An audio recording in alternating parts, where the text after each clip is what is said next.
तो दोस्तों आज हम एक ऐसे आदमी की कहानी देखेंगे जो हजारों सालों से खोई हुई अटलांटिस सिटी को ढूंढने जाता है और इसमें उनका सामना कुछ भयानक खतरों से होता है। तो चलिए शुरू करते हैं। तो मूवी शुरू होती है अटलांटिस नाम की एक सिटी से, जिनकी टेक्निक प्रेजेंट टाइम की टेक्निक से बहुत एडवांस्ड है। लेकिन आज उनकी सिटी पर एक बहुत बड़ा खतरा आने वाला है, जो कि बड़ी बड़ी वेव्स के रूप में है। इससे सिटी में अफरा तफरी मच जाती है और वो सब खुद को बचाने की कोशिश करने लगते हैं। यही हम उनकी रॉयल फैमिली को देखते हैं, जिसमें किंग और क्वीन के अलावा उनकी बेटी कीडा भी है। क्वीन कीडा से तुरंत सेफ्टी में जाने को बोलती है और तभी हम देखते हैं कि सिटी के ऊपर एक अजीब सी रोशनी चमकने लगी है, जो क्वीन को हिप्नोटाइज करके अपने साथ ले जाती है। सिटी के गार्ड्स उसके आसपास एक शील्ड बना लेते हैं, जिससे सिटी तो बच जाती है, लेकिन समुद्र हमेशा के लिए उसे अपने अंदर समा लेता है और इस तरह एक हंसती खेलती सिटी गायब हो जाती है। आगे का सीन 8000 साल बाद का है, जहाँ हम माइलो नाम के एक लैंग्वेज एक्सपर्ट को देखते हैं, जो सिटी म्यूजियम के बॉयलर रूम में रहता है। माइलो को अटलांटिस सिटी में बहुत दिलचस्पी है और वो कैसे भी करके उसे ढूंढना चाहता है। वो बताता है कि वैसे तो वो लोग हर चीज में एडवांस थे, लेकिन इसमें सबसे खास था एक पावर सोर्स, और अगर वो उनके हाथ लग जाए तो दुनिया की काफी सारी प्रॉब्लम्स को सॉल्व किया जा सकता है। आगे वो एक बुक शेपर्ड जनरल के बारे में बताता है, जिसमें अटलांटिस तक पहुंचने का रास्ता लिखा हुआ है, लेकिन इसे ढूंढने के लिए उसे आइसलैंड तक जाना होगा। पता चलता है कि उसके दादाजी भी उसकी तरह एक एक्सप्लोरर ही थे, लेकिन अब वो इस दुनिया में नहीं है। फिर माइलो फंडिंग मांगने के लिए म्यूजियम के बोर्ड के पास जाता है, लेकिन वो सब उसे देखते ही भाग खड़े होते हैं और डायरेक्टर उसे कहता है कि हम तुम्हारे पागलपन पर पैसा नहीं लगा सकते। उदास माइलो वापस अपने रूम में आता है, जहाँ एक हेल्गा नाम की लेडी उसका इंतजार कर रही है। वो उसे एक बार अपने मालिक से मिलने को बोलती है, जिसका नाम विटमोर है, और माइलो देखता है कि वो उसके दादाजी का पुराना दोस्त है। विटमोर उसे टेबल पर रखा एक गिफ्ट देखने को बोलता है, जो असल में उसके दादाजी ने दिया था, और माइलो देखता है कि इसमें वही शेपर्ड जनरल है, जिसे वो ढूंढने की बहुत कोशिश कर रहा था। फिर विटमोर उसे बताता है कि मैं तुम्हारे दादाजी के काम से बहुत इम्प्रेस था और अटलांटिस ढूंढने के मिशन को फाइनेंस करना चाहता हूँ। वो उसे मिशन में यूज होने वाली सबमरीन का मॉडल दिखाता है और ये देखकर माइलो भी उसकी बात मान जाता है। फिर वो माइलो को कुछ तस्वीरें दिखाता है, जिसमें जियोलॉजी, डेमोलेशन, मैकेनिक और डॉक्टर की टीम है, और ये लोग पहले भी उसके दादाजी के साथ काम कर चुके हैं। आगे हम उन्हें एक बड़े से शिप पर देखते हैं, जहाँ से वो सबमरीन को बोर्ड करने वाले हैं, और मिशन का लीडर है रोर के नाम का कमांडर। जल्दी ही उनकी सबमरीन डाइव कर जाती है और माइलो उन सबको आने वाले खतरों के बारे में बताता है। उसके हिसाब से उनका सामना एक सी मॉन्स्टर से होने वाला है, जो असल में अटलांटिस सिटी की रक्षा करता है, और उससे बचकर ही वो अटलांटिस के गेट तक जा सकते हैं। रास्ते में उन्हें कुछ दूसरे शिप भी दिखाई देते हैं, जो अटलांटिस पहुंचने से पहले ही नष्ट हो गए, और ये देखकर वो घबरा जाते हैं। तभी हम सबमरीन के नीचे उस मॉन्स्टर को देखते हैं, जो इनकी सबमरीन को फॉलो कर रहा है और मौका मिलते ही उन पर अटैक कर देता है। माइलो देखता है कि ये असल में एक मैकेनिकल रोबोट है और शायद अटलांटिस के लोगों ने इसे यहाँ छोड़ा है। वो लोग उस पर अपनी गन से हमला करते हैं, लेकिन इसका उस मॉन्स्टर पर कोई असर नहीं होता और उल्टा वो ही उनकी सबमरीन को तबाह कर देता है। बचने के लिए वो अपनी मिनी सबमरीन का यूज करते हैं और माइलो उन्हें सामने बनी एक दरार में चलने को कहता है। मॉन्स्टर उनके काफी सारे साथियों को मार डालता है, लेकिन आखिरकार वो उससे बचकर निकल जाते हैं। आगे वो लोग एक एयर पॉकेट में आते हैं, जहाँ सामने उन्हें अटलांटिस का दरवाजा नजर आता है, जो सतह से हजारों मीटर नीचे छुपा हुआ था।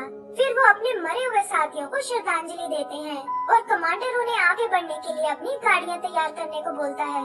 इसी तरह वो माइलो के बताए रास्ते पर निकल पड़ते हैं और हम देखते हैं कि कुछ अजीब से लोग उनका पीछा कर रहे हैं। फिर रात को एक जगह वो आराम करने रुकते हैं, जहाँ बीच में एक चमकती हुई लालटेन लगी हुई है, और वो इस तरह की नेचुरल लाइट को देखकर हैरान रह जाते हैं। आगे खाना खाते हुए माइलो उस बुक को चेक करने लगता है और देखता है कि पावर सोर्स की जानकारी वाला पेज फटा हुआ है। यही उसे अपनी टीम के बैकग्राउंड के बारे में पता चलता है, जहाँ वो सब किसी न किसी प्रॉब्लम के सताए हुए हैं। फिर जल्दी ही वो सब सोने चले जाते हैं और हम देखते हैं कि वो अजीब से लोग वहाँ उनकी तहकीकात करने आए हैं। तभी माइलो फ्रेश होने के लिए बाहर आता है और उसकी टॉर्च की रोशनी के कारण लालटेन से कुछ अजीब से जुगनू बाहर आते हैं।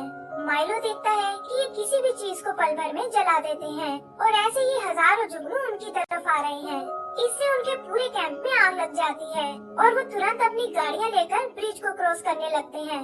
तभी एक धमाके से वो ब्रिज टूट जाता है और ये सब एक सोते हुए वोल्केनो के बेस में आ गिरते हैं। वो देखते हैं कि वोल्केनो का मुंह सील पड़ा हुआ है और वो इसके थ्रू एंड में यहाँ से बाहर निकल सकते हैं, लेकिन उन्हें बस इतना ध्यान रखना होगा कि यहाँ कोई बड़ा ब्लास्ट ना हो, वरना ये सोया हुआ वोल्केनो जाग जाएगा। तभी वो देखते हैं कि माइलो उस ब्रिज पर घायल पड़ा हुआ है, जहाँ उसके पास वही अजीब से लोग आते हैं और उनमें से एक लड़की माइलो के घाव ठीक कर देती है और इसके लिए वो अपने क्रिस्टल का यूज करती है। फिर उसके दोस्तों को आता देख वो लोग वहाँ से भाग जाते हैं और माइलो भी उनका पीछा करने लगता है। पीछा करते हुए वो गुफा से बाहर एक आइलैंड पर आता है और उसके साथी भी जल्दी ही वहाँ पहुँच जाते हैं। यहाँ उन्हें सामने वो अटलांटिस सिटी नजर आती है और तभी वो अजीब से लोग फिर उन्हें घेर लेते हैं। लैंग्वेज एक्सपर्ट होने के कारण माइलो उनकी भाषा समझ जाता है और पता चलता है कि ये सब लोग अटलांटिस के निवासी हैं और ये लड़की प्रिंसेस कीडा है। जल्दी इन लोगों में दोस्ती हो जाती है और कीडा उन्हें अपने साथ सिटी में चलने को कहती है। वहाँ वो सब सिटी के किंग से मिलते हैं, जो उन्हें इस तरह यहाँ देखकर बिल्कुल खुश नहीं होता और कहता है कि तुम जिस चीज की तलाश में आए हो वो तुम्हें यहाँ कहीं नहीं मिलेगी और तुम लोगों को अभी यहाँ से वापस चले जाना चाहिए। तब कमांडर उससे एक रात रुकने की परमिशन मांगता है और किंग भी कुछ सोचकर उसके लिए तैयार हो जाता है। कीडा को लगता है कि शायद ये लोग पावर सोर्स ढूंढने में उनकी मदद कर सकते हैं, लेकिन किंग इसके लिए बिल्कुल तैयार नहीं होता और उसे समझाता है कि हमें इन लोगों से दूरी बनाकर रखनी होगी। उधर माइलो कीडा से मिलने जाता है और पता चलता है कि वो भी उससे बात करना चाहती थी।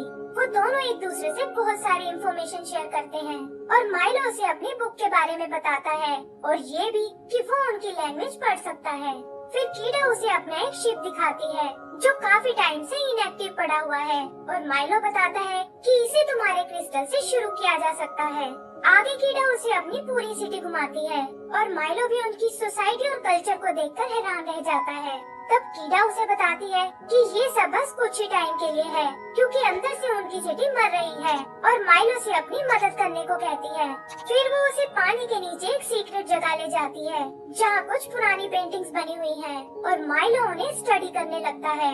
वो कीडा को बताता है कि ये क्रिस्टल तुम्हारी सिटी के हर्ट के जैसा है और ये तुम्हें एनर्जी देने के साथ साथ तुम्हारी सिटी को लाइफ पावर भी देता है।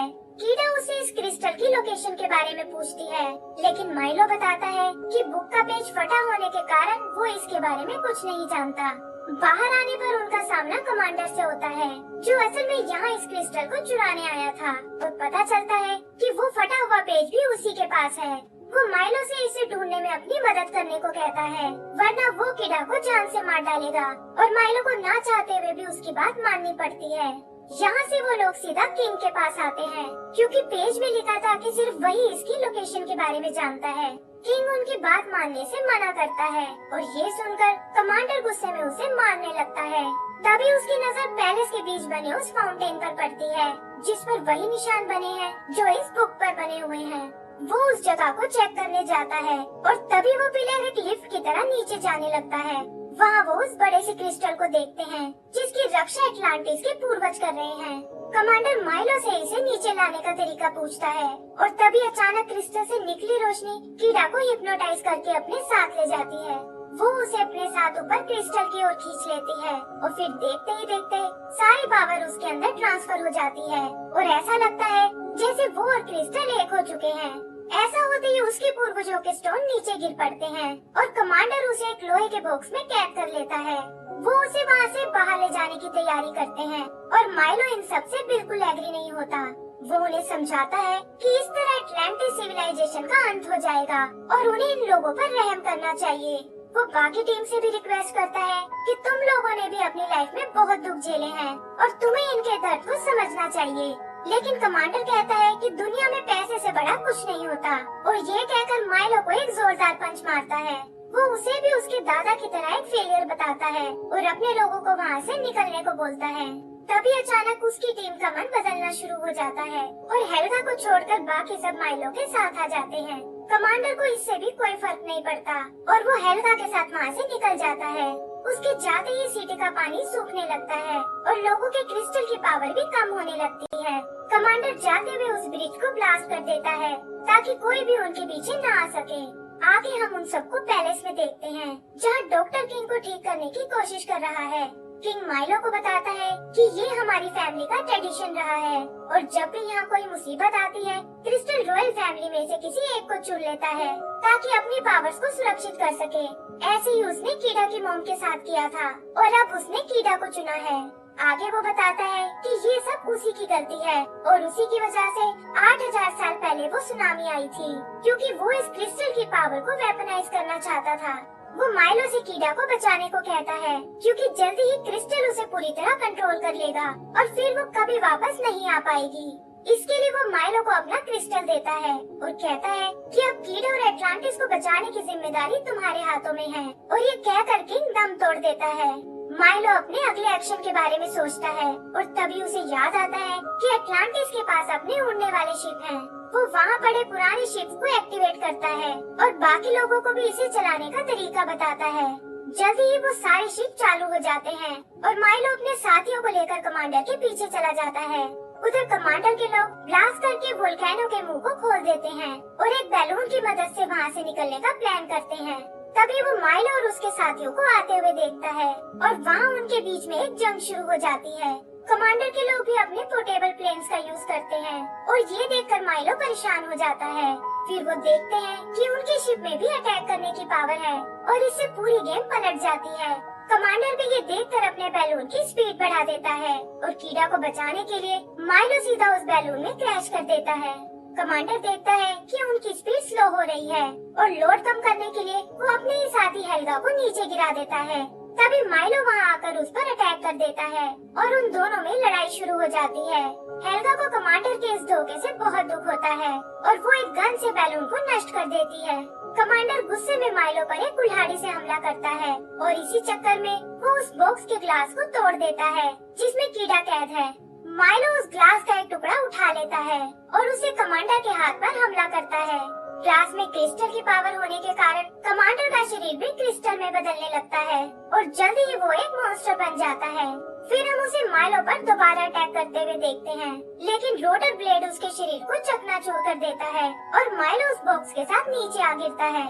तभी वो बैलून भी वोल्केनो के बेस से टकराता है जिससे वहाँ एक बड़ा धमाका होता है और वो उस वोल्केनो को एक्टिव बना देता है। वो लोग बॉक्स को चैन से बांधकर वहाँ से निकल जाते हैं, लेकिन देखते हैं कि लावा तेजी से उनके पीछे आ रहा है। आगे वो लोग वापस सिटी में आते हैं जहाँ माइलो कीड़ा को उस बॉक्स से बाहर निकालता है और ऐसा करते ही एटलांटिस सिटी में फिर से पावर आ जाती है। उनके पूर्वजों के पत्थर भी एक्टिव हो जाते हैं और कीड़ा को हवा में उठाकर तेजी से उसके आसपास चक्कर लगाने लगते हैं। फिर उससे एक रोशनी बाहर आती है जो सिटी के पुराने गार्ड्स को जिंदा कर देती है और वो सब वहाँ एक शील्ड बनाने लगते हैं। जल्दी ही लावा सिटी तक पहुँच जाता है और उसे अपने अंदर समा लेता है, लेकिन शील्ड की पावर उसे जमा देती है और इससे लावा की परतें टूटकर नीचे गिरने लगती हैं। सिटी का पानी फिर से बहने लगता है और वहाँ सब कुछ नॉर्मल हो जाता है। तभी माइलो देखता है कि कीड़ा अपने नॉर्मल रूप में नीचे उतर रही है और वो भागकर उसे पकड़ लेता है। कीड़ा उसे अपने बचपन वाला कड़ा दिखाती है जो चाहते हुए उसकी मोम अपने साथ ले गई थी और फिर माइलो को गले से लगा लेती है। सब लोग एटलांटिस को पहले वाले रूप में देखकर बहुत खुश होते हैं, खासकर माइलो और कीड़ा। आगे वो लोग एक बड़े से शिप से वापस जाने लगते हैं और उनकी मदद के बदले कीड़ा उन्हें ढेर सारा खजाना ऑफर करती है। माइलो कीड़ा के साथ यहीं रहने का फैसला करता है और एक एक करके उसके सभी साथी उससे अलविदा लेते हैं। फिर सब लोग मिलकर एक फोटो खिंचवाते हैं जो उसकी टीम मिस्टर विटमोर को दिखाती है और कहती है कि हमारे अलावा वहाँ कोई जिंदा नहीं बचा। विटमोर को ये सुनकर बहुत दुख होता है और तभी वो देखता है कि माइलो ने उसके लिए एक गिफ्ट भेजा है। खोलने पर उसे उसमें एक क्रिस्टल नजर आता है जो माइलो ने सिर्फ इसलिए भेजा है ताकि उसके और उसके दादाजी की बात प्रूव हो सके और ये पाकर विटमोर बहुत खुश होता है। आगे का सीन एटलांटिस का है जहाँ कीड़ा अपने पिता के पत्थर को आखिरी विदाई दे रही है और वो उड़ता हुआ अपने पूर्वजों के पास चला जाता है जो सिटी पर तैरते हुए उस क्रिस्टल की रक्षा कर रहे हैं। और इसी के साथ हमारी ये मूवी खत्म हो जाती है। तो दोस्तों, अगर आपको ये मूवी पसंद आई हो तो प्लीज हमें लाइक एंड सब्सक्राइब करना ना भूलें। Thank you.